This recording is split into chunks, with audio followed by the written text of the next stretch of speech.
नमस्कार, स्वागत आप सभी का। मैं हूं आपके साथ तुषार कौशिक। चलिए बढ़ते हैं आगे खबरों में फटाफट अंदाज में।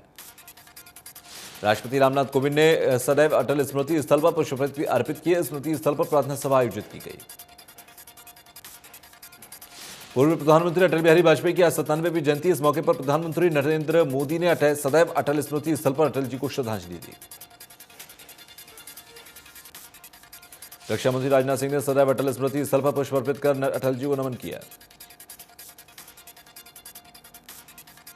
गृह मंत्री अमित शाह ने सदैव अटल स्मृति स्थल पर पुष्प अर्पित कर अटल जी को नमन किया। सीएम मनोहर लाल ने पूर्व पीएम अटल बिहारी वाजपेयी जी की जयंती पर उन्हें नमन किया। सीएम ने ट्वीट कर लिखा, अटल जी सदैव हमारी स्मृतियों में रहेंगे।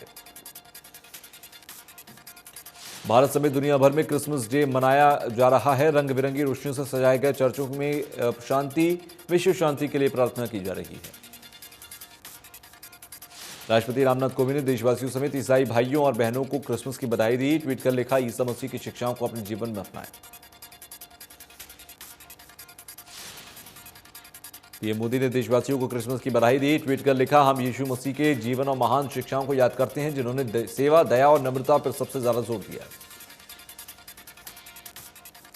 क्रिसमस और नए साल के जश्न को लेकर महाराष्ट्र में आदेश जारी किए गए। कोविड प्रोटोकॉल का उल्लंघन करने वालों पर आईपीसी की धारा 188 के तहत मामला दर्ज किया जाएगा। महाराष्ट्र में ओमिक्रॉन के 100 से ज्यादा केस सामने आ चुके हैं। ओमिक्रॉन के बढ़ते हुए केसों को देखते हुए नाइट कर्फ्यू का ऐलान किया गया है। शादियों में बंद हॉल में 100 की इजाजत होगी, जबकि खुली जगहों पर कुल क्षमता का 25% या 250 लोग इकट्ठा हो पाएंगे।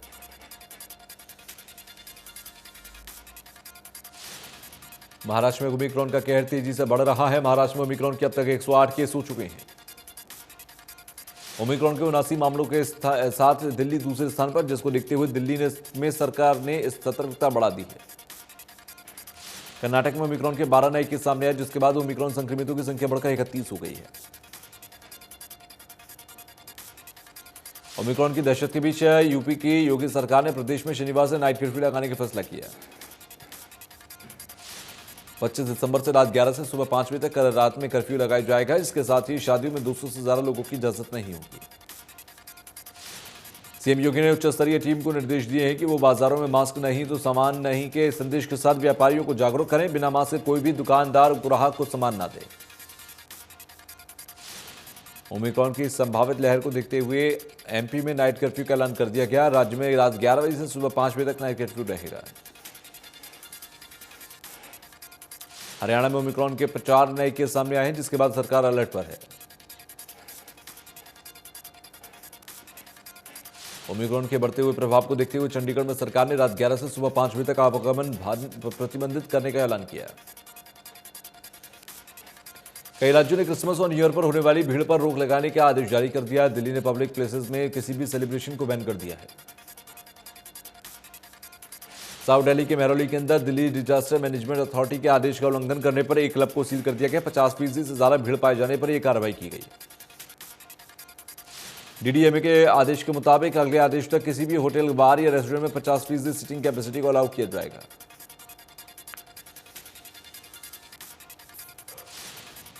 तो वहीं सरल केंद्र में आने वाले लोगों की वैक्सीनेशन वेरिफिकेशन भी की जा रही है। अगर किसी को डोज नहीं लगी है तो मौके पर ही वैक्सीन लगाई जा रही है। सरल केंद्र के बाहर 150 से ज्यादा लोगों को वैक्सीन डोज लगाई गई है। सरल केंद्र के बाहर तैनात कर्मचारी ने बताया कि जिन लोगों ने वैक्सीन नहीं लगवाई उन्हें स्वास्थ्य विभाग की टीम की ओर से वैक्सीन लगाई जा रही है, और जिन लोगों ने वैक्सीन की दोनों डोज लगवाई उन्हें सर्टिफिकेट देकर ही एंट्री दी जा रही है। रेवाड़ी में निजी स्कूल के अंदर 134A के तहत गरीब बच्चों को एडमिशन नहीं मिल पा रहा, जिसके तहत इसके विरोध में डीसी ऑफिस के बाहर बच्चों और अभिभावकों ने विरोध प्रदर्शन किया। प्रदेश भर में निजी स्कूल गरीब बच्चों को 134A के तहत दाखिले देने से इनकार कर रहे हैं, जिस पर शिक्षा मंत्री कंवरपाल गुर्जर ने प्राइवेट स्कूलों को चेतावनी दी।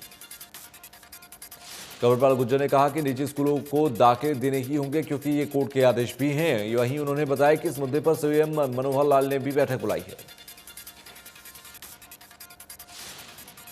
पंजाब के किसानों को चुनाव से पहले बड़ा तोहफा। मुख्यमंत्री चरणजीत सिंह चन्नी ने किसानों की कर्ज माफी की घोषणा की। सीएम चन्नी ने कहा कि किसानों के 2 लाख रुपए तक का कर्ज माफ होगा। 10 से 15 दिनों में किसानों के खाते में राशि आ जाएगी। केंद्रीय राज्य मंत्री कृष्णपाल गुर्जर ने कहा कि जल्द फरीदाबाद की सभी सड़कों को बनाया जाएगा। कृष्णपाल गुर्जर ने सारण गांव से आयसर चौक तक जाने वाली सड़क का शुभारंभ किया। कृष्णपाल गुर्जर ने कहा कि पिछले 1 महीने से प्रदूषण के चलते विकास कार्यों पर रोक लगा दी गई थी, लेकिन अब विकास का पहिया चलना शुरू हो गया है। इस दौरान केंद्रीय मंत्री कृष्णपाल गुर्जर ने कांग्रेस पर हमला बोलते हुए कहा कि कांग्रेसी उन दिनों को भूल गए जब जेल में थे। आज भी लोग सुशासन की बात करते हैं, जबकि इनकी सरकारों में भ्रष्टाचार पूरी तरह से चरम पर था। महम चौबीसी के भेड़ी सुरजन गांव के अंदर राज्यसभा सांसद रामचंद्र जांगड़ा ने लोगों की समस्याएं सुनी और जलभराव का जायजा लिया। रामचंद्र जांगड़ा ने कहा कि उनके कृषि मंत्री से बात हो गई है, जल्दी किसानों की समस्याओं का समाधान होगा।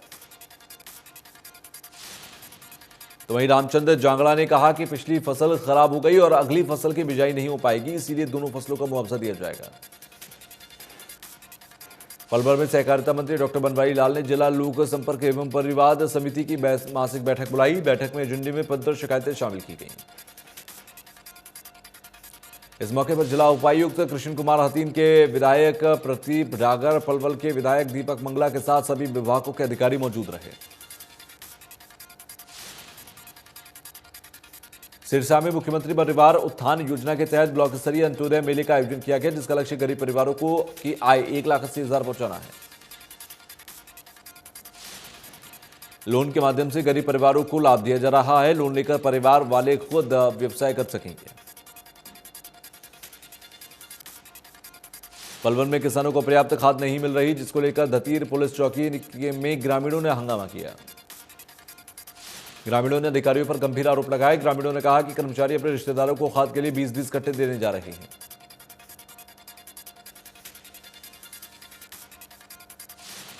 चरखी दादरी के गांव नांधा के अंदर कृषि विभाग ने छापा मारकर एक मकान से 145 बैग यूरिया पकड़ा है, जहां पर काफी समय से कालाबाजारी चल रही थी। इस दौरान 141 बैग यूरिया मकान में छिपा कर रखे गए थे। कृषि विभाग मामले की कार्रवाई कर रहा है।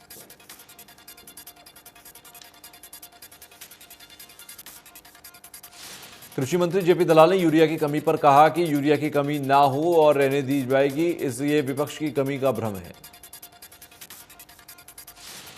उन्होंने कहा कि पिछले 4 सालों में यूरिया की औसतन खपत 6 से 6.5 लाख मीट्रिक टन की रही है और साल 7,23,000 मीट्रिक टन हो गई है। वहीं यूरिया की ब्लैक मार्केटिंग पर जेपी दलाल ने कहा कि हमने ऐसे बहुत से दुकानदारों से लाइसेंस रद्द किए और केस दर्ज करवाए। वहीं जेपी दलाल ने कहा कि किसान किसी के दबाव में ना आए और ब्लैक मार्केटिंग करने वालों को शिकायत दें, शिकायत पर तुरंत सख्त कार्रवाई होगी। विपक्ष द्वारा फैमिली आईडी के बहाने बुजुर्गों की पेंशन काटने का आरोप पर जेपी दलाल ने कहा कि सरकार किसी भी जरूरतमंद बुजुर्ग की पेंशन नहीं काट रही। सोना के देवीलाल स्टेडियम में आयोजित 2 दिवसीय खंड स्तरीय प्रतियोगिता का समापन हुआ। इस प्रतियोगिता में करीब 200 से ज्यादा खिलाड़ियों ने भाग लिया। प्रतियोगिता में 52 एथलीटों और 48 तीरंदाजों ने पुरस्कार से नवाजा गया। मुख्य अतिथि के तौर पर मौजूद आईटी सेल के प्रमुख साहिल मनोचा ने कहा कि जल्द ही सोना के खेल स्टेडियम की समस्या को भी दूर किया जाएगा।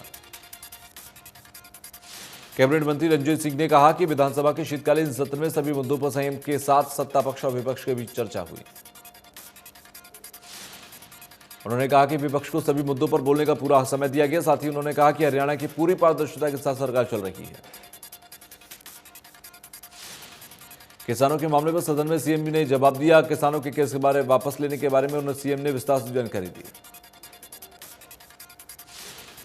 रोहतक में पूर्व मुख्यमंत्री भूपेंद्र सिंह हुड्डा ने सरकार पर हमला बोला। उन्होंने कहा कि सरकार हर मोर्चे पर फेल रही।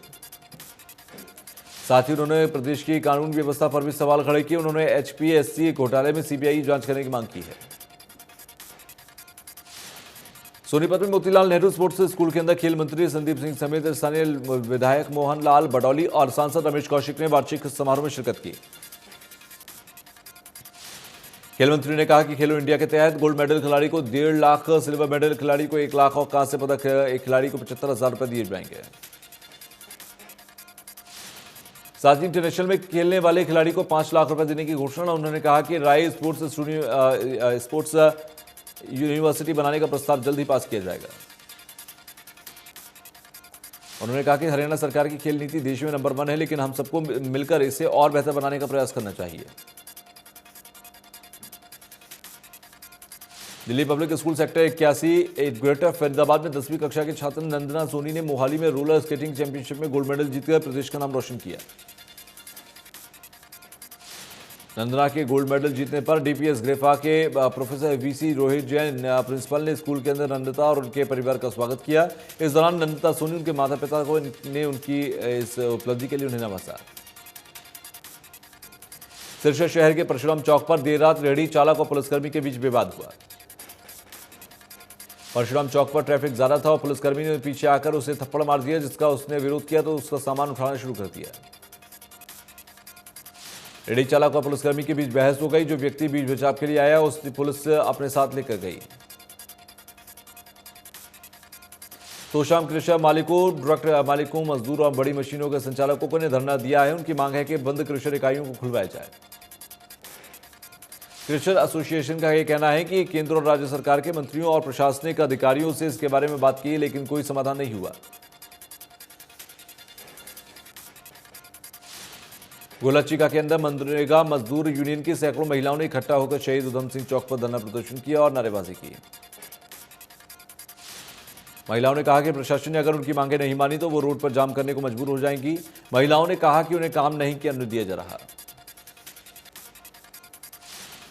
महिलाओं का कहना है कि बीडीपीओ ने एक हफ्ता पहले उन्हें काम देने का आश्वासन दिया था, लेकिन अभी तक उन्हें काम नहीं मिल लिया। प्रदर्शनकारियों का आरोप है कि आए दिन आरोपी महिलाओं को प्रताड़ित कर रही हैं। कई बार उसके साथ मारपीट भी हो चुकी है, लेकिन पुलिस उनको गिरफ्तार नहीं कर रही। प्रदर्शनकारियों का कहना है कि महिला को पहले नशीली दवाई खिलाकर उसके साथ बलात्कार किया गया और अब बार बार उसे टॉर्चर किया जा रहा है। पुलिस ने केस तो दर्ज कर लिया, लेकिन कोई कार्रवाई नहीं की। लुधियाना ब्लास्ट में फॉरेंसिक रिपोर्ट ने खुलासा किया, धमाके में आरोपी ने करीब 2 किलो आरडीएक्स का इस्तेमाल किया था। धमाका होने से पानी की पाइपलाइन फट गई थी, जिसमें भारी मात्रा में विस्फोटक बह गया था। नशे के खिलाफ चलाए जा रहे अभियान में तहत हांसी पुलिस ने 2 महिलाओं को गिरफ्तार किया। पुलिस ने उनके पास से 17 एटीएम कार्ड और कंप्यूटर का डेटा बरामद किया। जांच के दौरान महिलाओं के पास से चिट्ठा भी बरामद हुआ। पुलिस ने दोनों आरोपी महिलाओं को कोर्ट में पेश कर 2 दिन के लिए रिमांड पर लिया। पंचकुला में उद्योगपति को परिवार सहित जान से मारने की धमकी देकर 5 करोड़ की रंगदारी मांगने का मामला सामने आया है। पुलिस ने उद्योगपति की शिकायत पर केस दर्ज कर लिया है। पुलिस को दी शिकायत में उद्योगपति ने बताया कि वो अमृतसर का रहने वाला है। उसकी अमृतसर में एल्यूमिनियम की फैक्ट्री है। जब वो पंचकुला में रिश्तेदार के घर आए हुए थे तो रंगदारी के लिए फोन आया।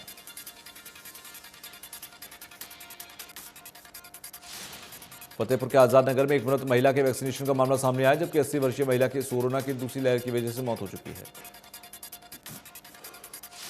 वैक्सीनेशन रिकॉर्ड में 6 दिसंबर को महिला को कोरोना वैक्सीन की दूसरी डोज दी गई। माना जा रहा है कि वैक्सीनेशन का टारगेट पूरा करने के लिए सब हो रहा है। सीएमओ डॉक्टर वीरेश भूषण का कहना है कि किसी दूसरे व्यक्ति ने मृत महिला के परिवार का फोन नंबर पर खुद वैक्सीन लगवाई, तो यह टेक्निकल गलती हुई है। पलवल में महिला को होटल में ले जाकर नशीला पदार्थ खिलाकर सामूहिक दुष्कर्म करने का मामला सामने आया। आरोप है कि महिला की अश्लील वीडियो बनाकर वायरल करने की धमकी दी गई। पुलिस ने मामले में 4 लोगों के खिलाफ केस दर्ज किया। जांच अधिकारी ने बताया कि महिला ने शिकायत में कहा कि कुछ दिनों पहले फेसबुक से उसकी पहचान एक व्यक्ति से हुई थी।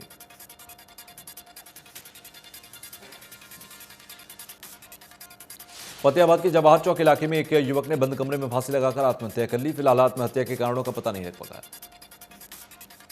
आसपास के लोगों ने बताया कि युवक ने कमरा किराए पर लिया था। कमरे में भी खाली शराब की बोतलें थीं। घटना की सूचना मिलते ही पुलिस जांच में जुटी है।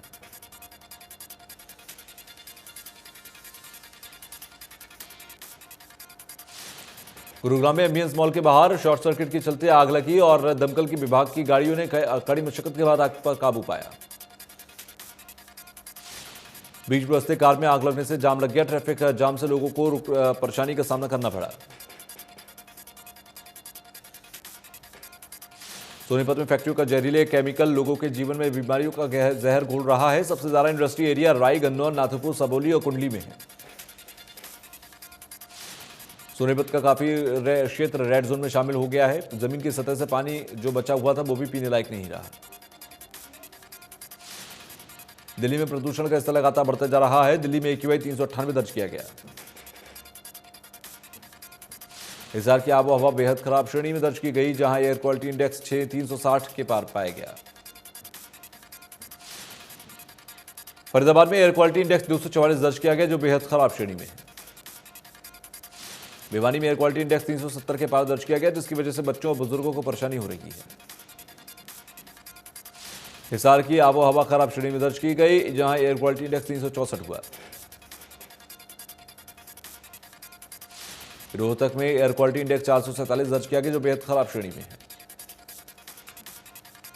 पानीपत की आबो हवा खराब श्रेणी में दर्ज की गई, जिसका एयर क्वालिटी इंडेक्स 349 दर्ज किया गया।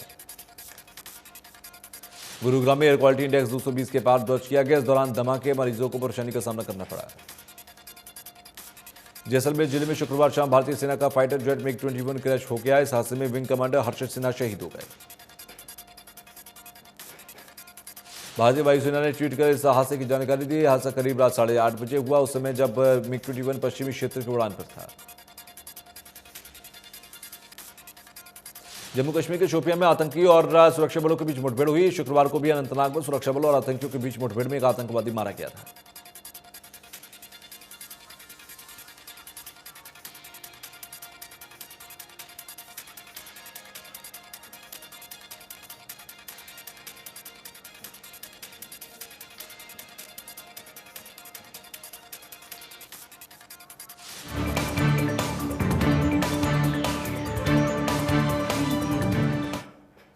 आपके पसंदीदा चैनल इंडिया न्यूज हरियाणा पर आज शाम 4:30 बजे देखिए हमारा खास कार्यक्रम लीगली स्पीकिंग हरियाणा निशा बंद के साथ।